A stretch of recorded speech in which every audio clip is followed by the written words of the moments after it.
drôle, hein, mais en fait, c'est la consigne. Il faut plus se serrer la main. Une façon de lutter contre la propagation du coronavirus en France. 19 nouveaux cas annoncés hier soir par le ministre de la Santé qui recommande donc d'éviter les contacts, d'utiliser des mouchoirs à usage unique, de se laver régulièrement les mains, d'éternuer dans son coude. On va donc aussi devoir être un petit peu moins poli. Pierre Herbulot. C'est un geste banal, mécanique, une marque de politesse dont il va falloir se passer. Plus de poignées de main entre ses 3 collègues qui sortent du bureau. On peut se dire bonjour sans forcément se serrer la main, je pense. Je pense que c'est excessif. Ça fait peur aux gens plus qu'autre chose. Indépendamment du fait que ce soit excessif, faut pas serrer la main quand il y a des gastro, faut pas serrer la main ou se faire la bise quand il y a la grippe, faut pas serrer la main quand il y a le coronavirus.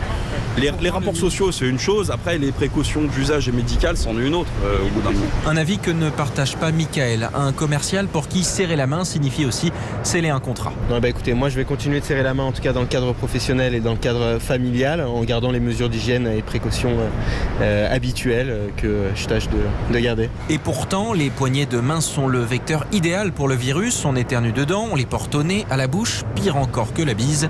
Alors tout le monde doit faire un petit effort pour Jérôme. Il faut s'habituer à ça, mais je pense qu'il y a plein de règles simples en fait qui vont rapidement aider, ralentir la propagation. Et je pense que c'est un geste simple qui va faciliter le travail de plein de personnes derrière. Ce sont les petits gestes qui font les grandes protections, selon les mots même du ministre de la Santé. Et en Italie, déjà, on compte 900 personnes contaminées, au nord du pays bien sûr, et 21 décès.